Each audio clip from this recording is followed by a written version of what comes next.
Hey everybody, VD15 here, and welcome back to my game development series. In the last episode we laid out a development plan that specified monthly goals to take the game from where it is now to a point where I can call it finished. I've since met the goal that I laid out for last month, and I went a bit beyond it in places. Before we get started, I want to make a quick amendment to the plan that we made, specifically in regards to how and when I'm going to be releasing it. The original plan for the game specified a free open alpha for the game, followed by a closed beta, followed by a paid final release. After thinking it over, I've decided that I'm not too keen on the idea, mostly because I'm not sure I'm going to be able to cut off the alpha at a good point, and I think that it will mostly just lead to people getting angry when I finally do. Instead, I've chosen to go for a more traditional early access model in the hopes that this will push me to make a more cohesive product sooner on in development. So with that out of the way, what were our goals for last month and how far have we gotten with them? July's goals were to implement towers, enemies, spawners, and win-loss conditions. This has all been well exceeded. Spawners will begin producing enemies when the player starts a wave by hitting the G key.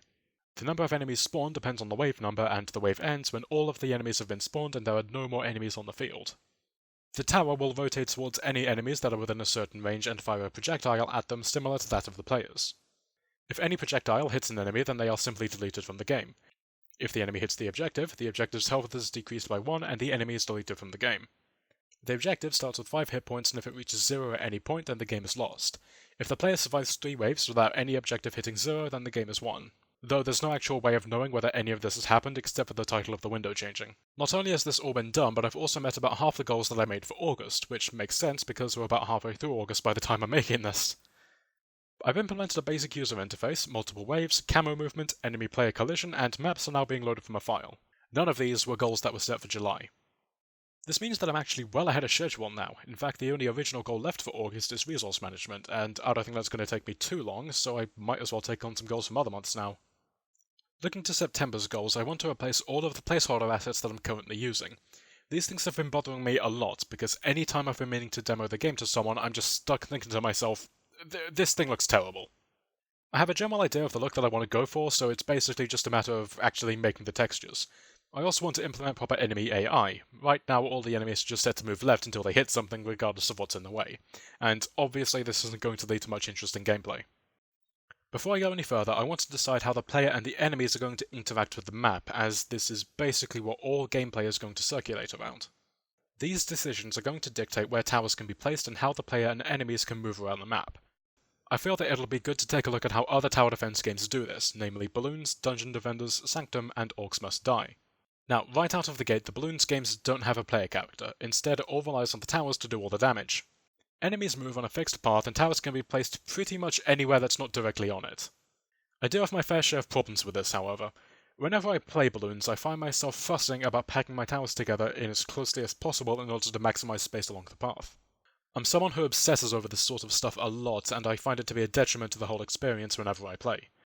I also believe that the strictly fixed path of the enemies won't hold up very well once we introduce a player character into the scene. It's incredibly narrow, and enemies in a single file line are not going to survive well against a player that can position themselves basically anywhere they want. Moving on to Dungeon Defenders now, it takes a similar approach to Bloons, where towers can be placed pretty much wherever there's space, but notably they can also be placed directly in the enemy's path. Towers in Dungeon Defenders are destructible, meaning they can function as barricades as well as more traditional towers. The safe areas for your towers are signaled by elevated terrain, and unlike in Bloons where the limiting factor is space, in Dungeon Defenders there's a hard limit on how many towers that you can have down at once. Towers and enemies are about the size of the player, and there's a lot of space within the map for maneuverability for both the player and the enemies. I definitely want to take some notes from this, but I don't know how well this is going to translate into 2D. Dungeon Defenders make some very strong use of height, which is something that I don't have the luxury of when I'm working in 2 dimensions. Sanctum takes a very different approach to Dungeon Defenders in this regard. Once again, they use height to signal the safe areas, but the towers are the things that create this height, and they are much larger than the players, as are the enemies. Sanctum also operates on a grid. Kind of. It's not always a complete grid, but it certainly exists. Players create mazes with their towers for the enemies to maneuver through, putting strong emphasis on smart tower placement, but this is a double-edged sword. If the player falls into this maze, it's not easy to get out, especially if it's occupied by enemies. You basically have to open up the map and warp to a teleporter at certain very inconvenient points throughout the map. And if you want to make your own at a more convenient spot, then you have to sacrifice a precious grid space in order to do it.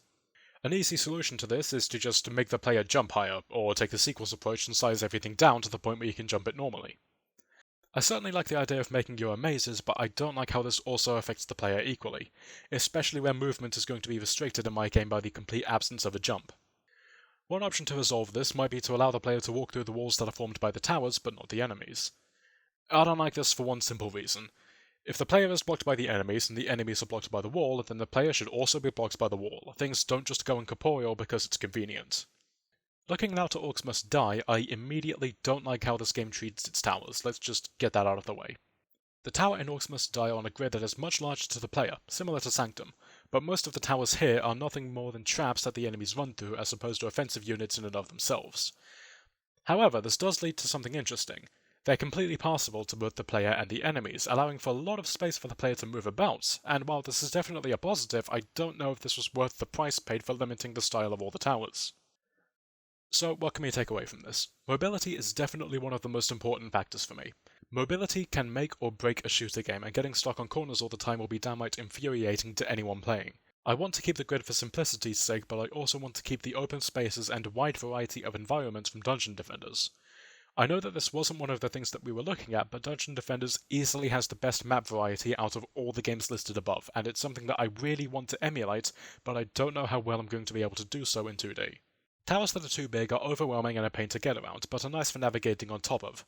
Towers that are too small are a pain to place down and manage. I'd say an ideal size for a tower is about the size of the character. After all, the character is what the player is controlling for the entire game, so it makes sense that everything should be built at a scale to match. I suppose I'll do some tinkering with this, and I'll get back to you next time with some results. Before I sign out, I think it's about time that we give a name to this thing, because just calling it the game over and over again is getting a bit stale. I've been hovering on the name Defensive Offensive for a while, but I'm hesitant to make it official on account of the fact that that's just a bad name. If anyone has any suggestions for better names, then please let me know, as if my username wasn't evidence enough, I am terrible at naming things. I'm actually really looking forward to development now, because it's finally starting to pick up and I'm having to deal with less engine-related nonsense. I'm ahead of schedule, but that's not an excuse to get complacent. I want to maintain this lead to the best of my ability because falling behind means that corners and potentially features are going to get cut. If you want to keep up to date with the development of my game, be sure to subscribe to this channel.